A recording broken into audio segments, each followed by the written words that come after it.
we're on day 2 of the Family Focus programme, which is the sort of second half, one of the second half focuses of the festival. And in this Talking Shop series, we thought it'd be really interesting to bring artists together from a few of the companies that we've got here on the festival for these days, particularly to talk around the subject of making work for children, but sort of particularly around the sort of creative inspiration points, or for a couple of them actually in terms of when they responded to an existing work, which, you know, for Grey Eye would be Iron Man, and for Puppet State Theatre would be the man that planted trees. And also it's a very interesting story about the inspirational point for Dante or Die and Petetra. So we'll come on to that shortly. The talk will probably be about 40 minutes. We've all had long days, and I'm so grateful to all of the speakers for giving of their time at the end of this very long day. And we'll probably have a 20-minute talk, and then, you know, we'll be very interested to bring the audience in at that point in terms of asking other questions or asking other points. So I'm just going to do a very quick first thing, which is almost like a top trumps thing, which is if you could each go along, say who you are and give like 2 sentences on the company that you're from. So if we could start with Amit. I'm Amit Sharma. I'm the Associate Director of Grey Eye Theatre Company, and I'm the Director of the Iron Man. Grey Eye is a disabled-led theatre company. We tour nationally, internationally. We do a lot of indoor work, a lot of outdoor work. Jenny Seeley, who was the artistic director, was the co-artistic director of the Paralympics opening ceremony. So a lot of our work is actually making theatre accessible for our audiences, and that's by using accessibility on stage with our performers as well. Hi, I'm Jana Warlow, and I'm one of the freelance performers. Working on Clunk, which is a co-production between Dante or Die, who mainly makes site-specific physical theatre dance pieces, and Petetra Theatre Company, who are mainly a theatre company that make work for children, and often it's indoors. I'm Richard Medrington. I'm, for want of a better phrase, Artistic Director of Puppet State Theatre Company. I've been doing puppets since about 1984, and then in 2005-06 began working with Rick Conti and Ailey Cohen, and on this show, The Man Who Planted Trees, which we've been doing for, that's nearly 8 years. Yeah, we've kind of got stuck with this show. But, that might just be interesting then. You've been doing the show for 8 years. How many hundreds of thousands of performances? We reckon over 1,500 times. Yeah. Yeah. Jana, with Clunk? So far, we've done about 5 or 6 festivals. It's quite a young show. We only made it in May, so yeah, I think we've done probably about 6 festivals so far this summer, and we're going on to do another 3 or 4 just this season, and then hopefully it'll have a life after that. And Amit, with yeah, Iron Man's this is its 3rd year, but this year we've also taken it internationally as well for the first time, working with international performers. So that's been its kind of journey from 2011. So it's in its 3rd or 4th season. It's in its 3rd season. Yeah. Great. One of the other things I just want to say in terms of Clunk and the project that bringing and commissioning Dante or Die to make the work with Petetra is that we, as the festival, are one of the members of Small Wonders, which is a commissioning programme that's been that has six different members of festivals across the country. It's had some extra support from the Arts Council to commission 3 different shows, outdoor shows, small-scale shows specifically for an under-5s audience. So I'm going to start off with that thing in terms of, before we actually get into the shows, but in terms of when you're approaching work, or when you've approached the works that you've made here, have you thought about and how important has it been thinking about the children or the audiences that you're making the work for, and particularly any niche or specific audiences? So if we, do you want to start with that? Sure. So the show that we've made it's aimed at early years, so it's specifically for under fives. And when we were making it, we had quite a in-depth process trying to work out what that actually meant. We did a lot of work going into nurseries and early years schools, and trying to work out how the development process sort of landed with the kids. And we start. So, do you want me to talk about the source material? Yeah. So we started off with the source material of a 1930s absurdist Russian poet. So it's not exactly what you'd normally imagine for that age group, but it was an amazing place to start, and it gave us so much material to work from. But a lot of it became about simplifying it, taking things away, stripping it back, especially because it was going to be outdoors. It felt like it needed to be sort of clarified somehow. So we kind of worked through this whole process of going to nurseries and often feeling like things just kind of went a bit like that. And and came out at the end with something that developed out of that, but became what it is now, which is much simpler and much more kind of taken from what we got from the kids of that age, really. So, And we'll come back to the wider audience in a minute. But Richard, have you got any thoughts about that in terms of making work for particular ages, particularly with this show? Or, I think in our programme we say it's sort of more suitable for 7 and above, or something like that. Yeah, we like to say for sort of adults and 7 plus. But even though a lot of 5-year-olds would totally enjoy it, but if you say ages 5 and up, then you start losing your 10-year-olds. Don't want to go to something that's for a 5-year-old, and people say if it's 5, then we'll bring 3-year-old. I did for 5 years. I did Winnie the Pooh stories, and I think we said for that 5 and up, but it would nearly always be so much younger than that. Thanks partially to Disney, and because the Winnie the Pooh stories are an example of quite complex stories, I think, that are suitable for an older audience, but because of perception and that people think it's for much younger. So we would say 7 and up for Man Who Planted Trees, but if 5-year-olds come and if the parents think that they'll enjoy it, then they often do. But it's a matter of perception. We want to draw in older children as well, and teenagers and everyone, because we want to make it as wide as possible. So that's why you do it. You do it more because you think you would lose the older children by saying it was. Yeah, it was and also, I mean, or are there actual decisions you make in the making process? Well, part of the decision was, here's the story. We don't want to simplify it. Simplifying, I absolutely agree with that, but simplifying not in terms of taking out difficult words. For example, we don't want to sort of take out all the longer words, because we think children, even quite young children, get a lot from context. So, there's a long word. There's the word delirious in the show, and often you hear kids saying, what does delirious mean? But I'm going, I was nearly delirious, and they can always ask their parents later, what did delirious mean? They learn a new word. But also this particular story has 2 world wars in it, and the Man Who Planted Trees dies at the end. Sorry to spoil it for you if you haven't seen the show. But kids, even quite young kids, cope with that. We go through World War I in about 3 minutes, is it? We do World War, and kids, there's bombs going off, there's lights flashing. They don't cry during that period. And we're quite specific. And I think we feel it's important to give them the whole story, not to sort of soften it, because I don't think they need that. We might come back to children crying later after what happened with the Iron Man this afternoon.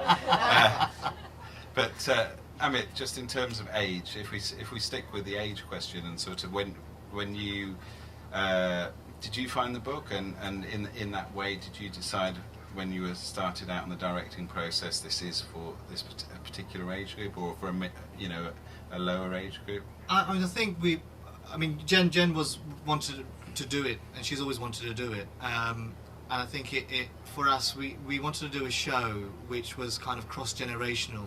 So grandparents bringing their children, and having a family show where they could just sit down for 40 odd minutes in the outside and bring to life a story that was a book onto the stage. So I think for us that was the main kind of focus. I don't think we kind of went it's for one specific age or another. I think our focus was just bringing in families to see a show and hopefully enjoying it and not crying too much. Well, we might still come back to the crying, but okay. So the book there, Jenny Seeley wants it to be done. She invites you in as a director to work on it. Then, how did you work with that text? And perhaps there's also some legality, which maybe is the Many Planted Trees still in copyright?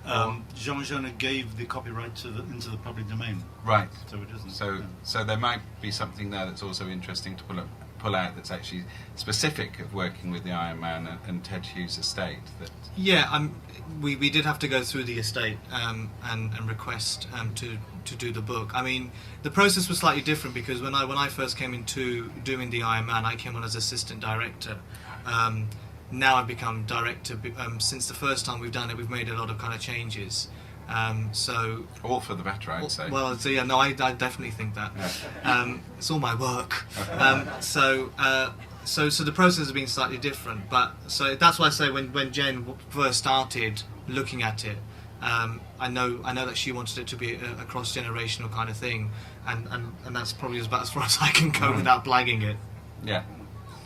But then in terms of when you've been continuing to work on it, how often do you go back to the book, to the core text? We did a change in the script, a slight few changes in the script the last year when we revived it, and Paul, the writer, did go back to the text and wanted to find different ways of telling particularly the second half of the story with the space bat, but he didn't move away from what he had written before and the tone of it.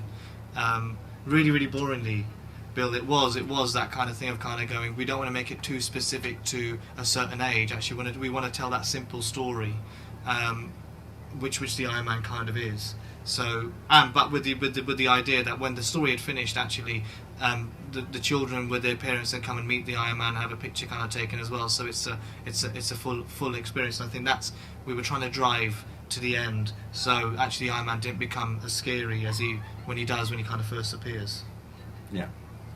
And Richard, in terms of actually then deciding to use the book and realising you could, it was in the public domain to...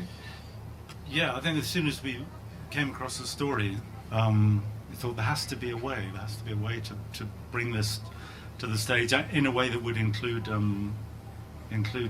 quite a broad age range. And for us, it was a matter of, because if you read the story in the book, it's a very gentle story. It's there's not a lot of dialogue in it, and so, but it did mention that the man who planted trees had a dog.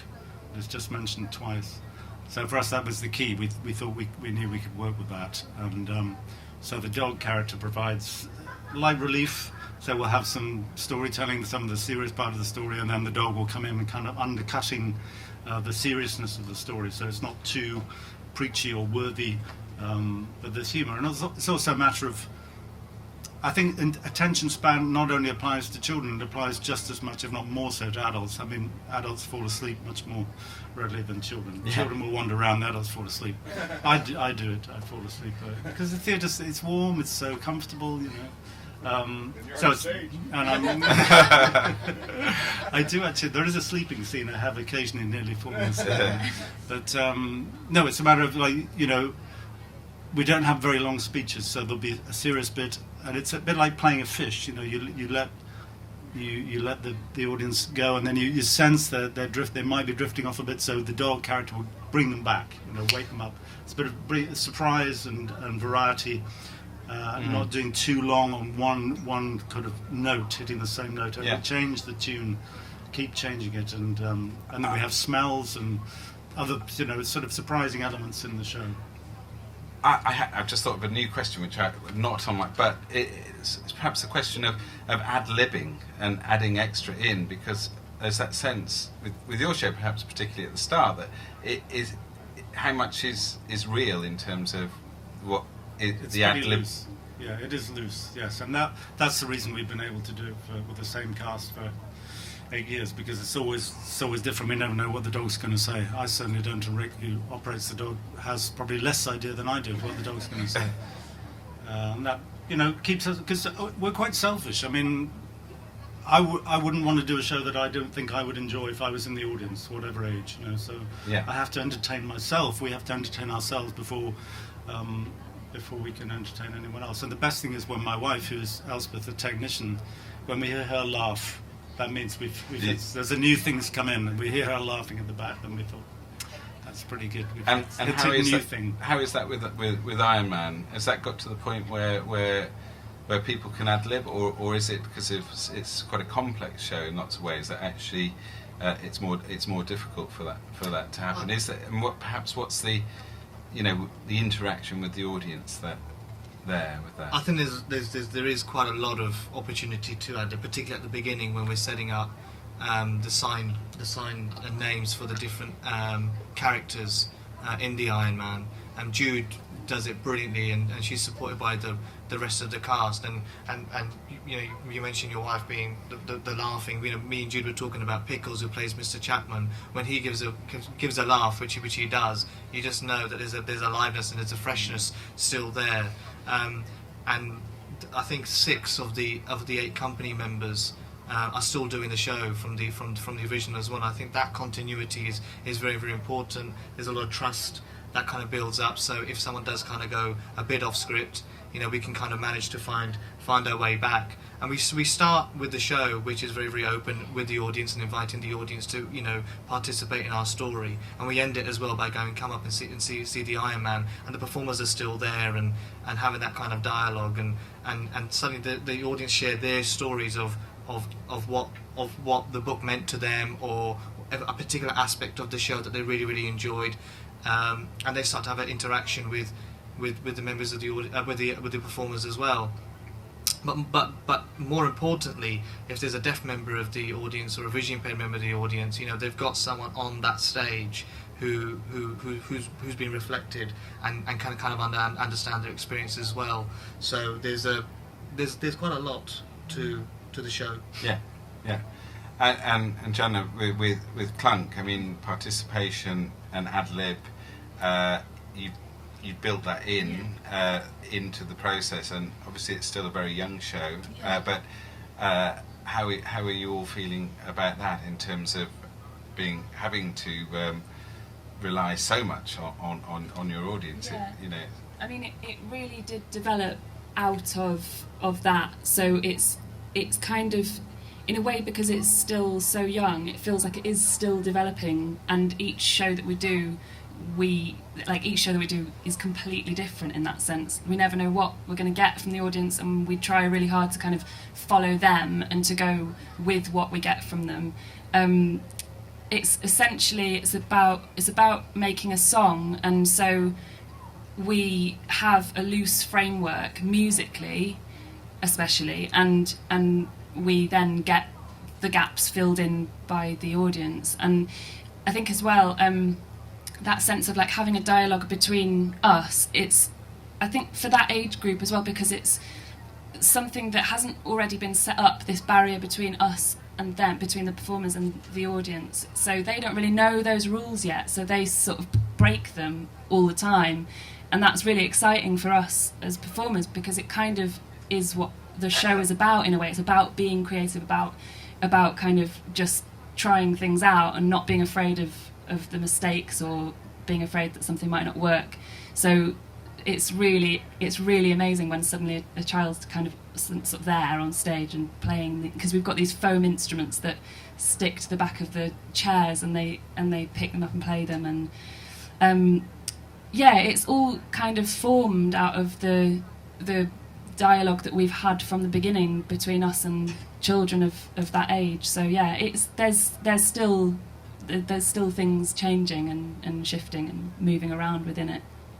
And that doesn't confuse you within the shows, that you sort of somehow sometimes slip back to the show that you were doing an hour before. You've managed to stick with that audience and their particular engagement with the show and all of their suggestions. Yeah, I mean it's amazing how there are themes that do recur, and how sometimes, I mean, if anything, that throws you more if, you know, if somebody suggested a zebra in the show before, and then there's somebody else suggests a zebra again in the next show, and then you might get a bit confused because you've done 3 shows or whatever. But apart from that, you know, it's really about listening to them and hearing what they're giving you, and that's the most exciting thing, I think, with that. Yeah.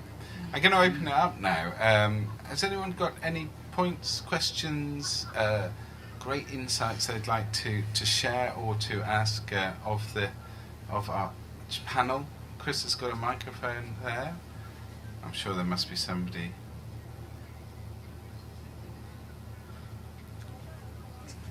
Yes, all 3 of you have talked about participation and involving children either before or after or during.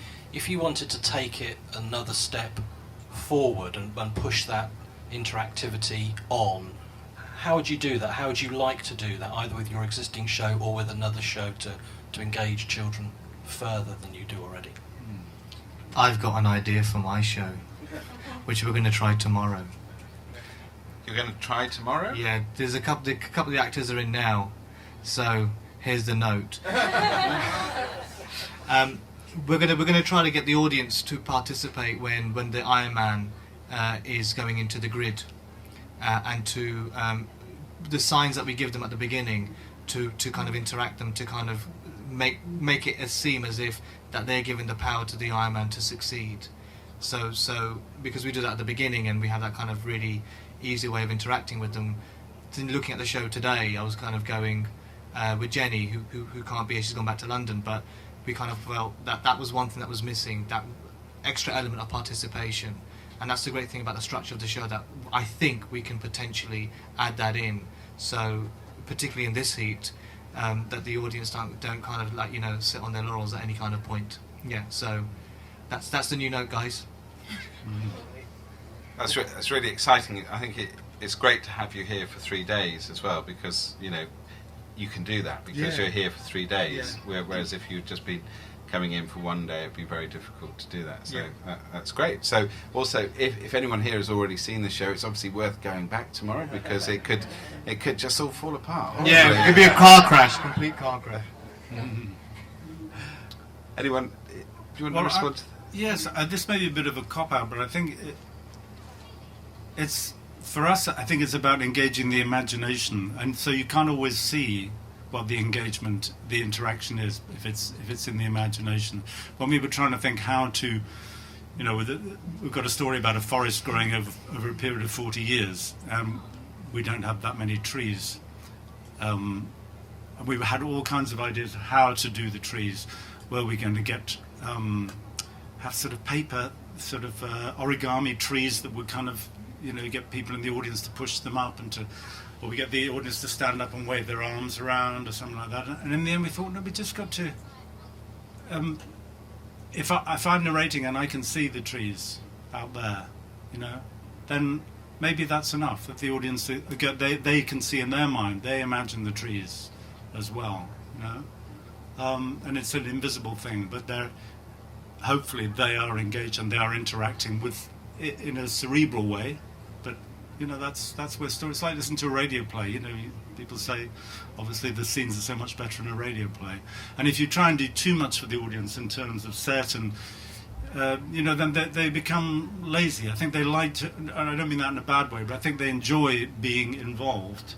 And that can be just, you know, without actually having to, you know, do anything particularly in their minds, to be engaged with the story and seeing it. I think the fact that you go all the way... Sorry. Can you just use the mic? Could I just... Yeah. Is this on? Could I just come in on that? You almost preempted me. I watched the Man Who Planted Trees yesterday, and I come from a background of 40 years working with children of all ages, And I really feel if you'd tried to engage the audience, the magic would have been broken, because your story and your performance was strong enough. And in that context, what you're saying and feeling, I would quite agree with you. Thank you. As for outdoor performances, I think you have to engage your audiences, because it's much more sort of more widely spread. And if you don't engage them, they do go off and get ice creams and roll down hills and bite each other and do all those things. But certainly, in the context, the Man Who Planted Trees wouldn't have worked outdoors, because it's quite a complex story, and attention span is shorter outdoors. But if any of you guys here missed it, you really missed a good show. Thanks. So the point I was going to make was that I agree with you. I don't think you needed to do any more, because you do take the time to go all the way around the audience with the smell, with the various smells. So you actually take the performance away from the stage, and everybody turns around and follows you. So and you take time to make sure everybody is involved. So I think those opportunities do involve people, even without directly getting them to do things. That's so true. yeah. Yes, good point. I think that's a really interesting point about taking the audience away from the stage, and that's something that I think, because Petetra Theatre Company normally does work indoors, and I think this is where you were saying about how to develop that participation element, and I think that's what Clunk does in the fact that it's outdoors, makes that sort of element there. So at the very end of the show, we do have a sort of procession which evolves out of what's just happened about making a song, and and that's kind of like that sort of climax of the show where we're all playing music together. I think music's kind of the big draw really for that show. You were saying about like engaging and having the audience involved outdoors, and I think that's a big part of the draw is the music, and by the end we're all playing music together and we're all running around in circles, and the kind of eventual aim is to just all be having a big party in the middle of anywhere in so yeah. Thanks. There's one at the back there.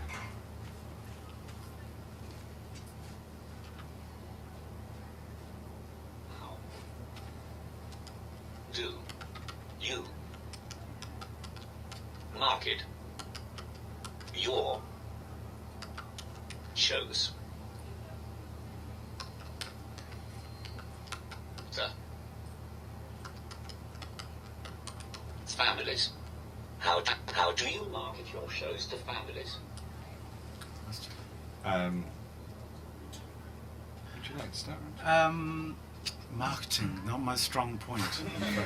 I think we've been very lucky in that this show has been in demand. I think it's struck a chord. I think it was written ahead of its time. So, how do we market our shows to families? I'm going to bring my wife in on this one. She's our marketing guru.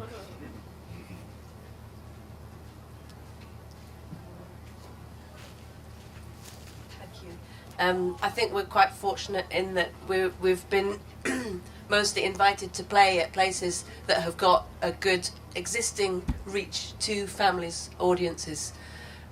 So they mostly do the marketing for us. And I think also a major feature has been word of mouth. So people will phone friends and say, make sure you take your kids along when this show comes to the Fringe or whatever. I think there is one experience we had which I think was very interesting for the whole thing of family theatre was we went to Seattle, to the Seattle Children's Theatre, and we were there for a month performing basically twice a day. I think 11,000 people saw the show while we were there in that month. Sort of 300-seater, packed out, adults and children, and they had a little room for babies, so the crying thing, they had a sort of room with a window so a parent could take their child in there and watch and hear the show, but we couldn't hear the baby crying. Right. And those shows were the audiences were fantastic, and the reason was the Seattle Children's Theatre for the last 30 or 40 years have dedicated themselves to developing a family audience. So the parents, so they don't just do shows, they have drama groups even for like, we did a workshop with 4-year-olds, was it? And we thought, this is not going to work. And these were the most sophisticated 4-year-olds you have ever come. The questions they asked, it was unbelievable. But it's like the families, the parents who came when they were young now come with their children, and it's a shared thing. But there's, I guess there's no quick fix. You build a family audience over many, many years, and that's what theatres and festivals, that's what they do. That's what's happening. I think we're the same. We've been very lucky to be at festivals who already have that system in place. I think just to kind of get off the point but onto the point is our educational work allows us to go into schools where they kind of develop their own little Iron Men from kind of recycled goods or whatever, and then they come with their schools, and it's not being unknown for the kids who were in that school to come with their parents, because there was one of their brothers or sisters hadn't seen the show, or they were just getting mum and dad to kind of go, I want to go see it again, I want to go see it again. So that becomes like word of mouth just as much. So yeah, it's the same really. Yeah. I mean, I think we're still learning that side of it a little bit within this particular bracket, but again, same sort of thing. The festivals have done a lot of that, and on the other side of it, we do before each show. Well, in some places before each show, we go out and do a little sort of procession type of thing with the instruments, which kind of seems to gather people, a bit of a kind of parade, I suppose. And then I don't know, what else do we do for marketing? There's word of mouth is a big one, definitely. Yeah. History of the company. Flyers, posters, social media, Facebook. I mean, I think for us, with this particular edition of IF, we made a very conscious decision to create this family focus and actually to programme more work over these 5 days that we thought would be of interest to families than we've previously done, and to actually create that as a sort of, as a specific area of the festival. And it's obviously partly time to do with school being out and actually knowing that that's a particular market. But I think we're very keen with all of that to get families here, but we really want the parents to engage as much as possible in the work as well. So some of the briefing that we do with our stewards is about that. It's not about say something, not talking about your shows, but something like the Labyrinth Maze, which people get through. Then it's something which is great fun to do if you're adult, you can do it. But if you're an adult with a kid, it's a nice activity to do together. And I think that's one of the things that we've really tried to encourage with the family focus program, and to have this sort of, not too much, but to have a sort of ongoing activity, and then these particular points with shows sort of popping up every now and then. Is there one final question? We've probably got time. Oh, there are two. Okay, well, we'll do two, and we might have snappier answers. Hello. You've said snappy now, and I'm under pressure. I'll try and keep it brief. I just wanted to say, like Amit, you mentioned about access, and I was thinking that, sort of festivals and open spaces is a great access for anybody to come and see theatre. And I think it's such a wonderful art form, but I just wondered in your work, because obviously you work indoors and in traditional spaces as well, if outdoor theatre is something that is an art form in itself, or it might inform something that is like more traditional. So does it help to promote that work in that way, or do you think you get a totally different experience from working outdoor and it's sort of like a separate art form? Does that make sense? Do you want to start, Amit? Yeah, I mean, we all our performances are, whether they're indoor or outdoor, are accessible. I think what our outdoor work allows us to do, because the festival, well, the performances are free, is give a bigger opportunity for children, whether they're disabled or non-disabled, to come and see the show, to have a real mixture of that audience kind of sitting together. The actor who plays Hogarth is deaf. We've got another deaf actor as well. We've got a wheelchair user. They're kind of different people with impairments. There was a family today who kind of went, this show is just fantastic, because my daughter's disabled and now she's seen role models on stage. I'm not too sure if that response we would have got that if we were indoors because of tickets and So there's a real value for the shows to be outside and for them to be accessible for us, because we start to engage with different audiences that we wouldn't have engaged with before, whether they've got a disabled young person or not. Yeah, I think that's a really good point about it being free. It's I think just the most encouraging part of it, really. And like Clunk was designed as an outdoor show, and it was designed for a certain age group, but what's really amazing is the fact that you just can't predict who's going to come and see it. So it is really, that's, you can try and design it, but it seems that no matter who comes, they sort of enjoy it anyway, even if it's not designed specifically for them, sort of thing. I don't know if that answers your question, but yeah.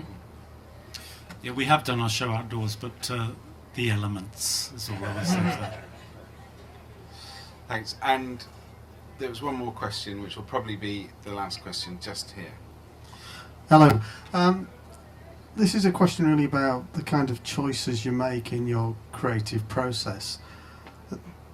In presenting work for children, you can choose to present in a very naturalistic acting style or in a very kind of physical style with a big performance. If I use the word pantomimically, I don't mean that in a sort of pejorative way, but and I'm wondering what kind of decisions you make in each of your creative processes about what's most appropriate and what would work for you in that context. Richard, do you want to start? I'm not a very demonstrative kind of person, so I tend to go for the underplaying it, I think. Sort of more of a storytelling style. I'm a big fan of clowning. I think a true clown is one of the most beautiful things to see, and I know people. I have done clowning, but particularly this show, we've kind of, it's underplayed, and I leave the clowning to the puppets, to the dog. But yeah, a mixture of both, I suppose. Now I think about it, now you've asked the question, a mixture of both. Contrasting one style with another style. So not all hitting the same note, but coming and going. And trying to reach everyone in different ways at different levels. Jenna? Yeah, I think during the development process we tried a lot of different things physically and trying to bring together the three different performers and their different approaches and their different backgrounds and everything, and we haven't kind of got one set way that we're doing things, but really what seems to have happened is that I think we could have fallen into a pantomimic trap or something along those lines, but actually because we've got this show about music, focusing on music, I think that's really where the focus has gone, and the rest of it is the focus has gone onto the music, and that's how we're performing it. Really, it's about that. I think for me, it's just making sure that the actors are enjoying what they're doing, because then for me, I can kind of go, I can kind of use that and shape that, rather than me telling them this is how I kind of want it, although perhaps it sometimes feels like that. But if I know that they're enjoying it, I feel and I trust the performers enough to know that the audiences will be enjoying it as well. And I think the other element to add on to that is the access, is putting a bit of audio description into the text, where the audience don't know it's audio description, but it's part of the overall aesthetic, and the same for the sign language as well. So all those kind of three elements kind of join up and create, hopefully is a fantastic show for the families, really. Yeah.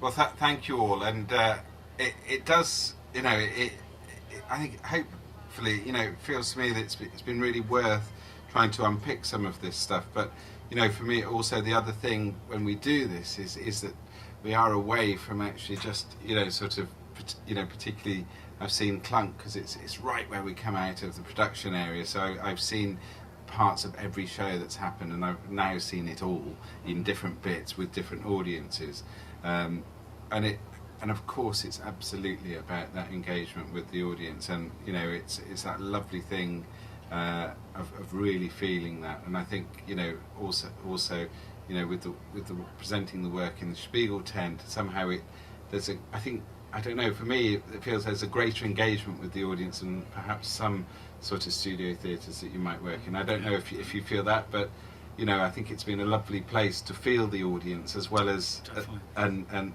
obviously with the Iron Man, and you know, having sort of 400 or 500, 600 people that we've had, you know, watching each show. You know, there's that palpable energy, and there's palpable moments when the stage splits and the Iron Man is revealed. Doesn't always have to be with terrifying a young girl more than she's ever been terrified before, but just to be fair, her brother did not want to leave. he was just as much as she was crying, I want to get out of here, he was going, I really want to stay. Yeah. But with that, you know, I think the audiences are so important. It's just been so lovely, you know, over the last 2 days to see so many people, you know, enjoying all this diversity of work, and obviously we've got 3 more days, but you know, it feels slightly dry doing this, but you know, it absolutely connects into, you know, those hundreds and hundreds of people, you know, getting this incredible enjoyment through your work. So with that, I'd just like to thank the 3 of you very much, particularly at the end of such a long, hot working day, to have summoned your energy to be here. I'd like to thank you, the audience, all the people that have asked their question, and now it's time to perhaps relax more, and I think, is the bar open? And the bar is open.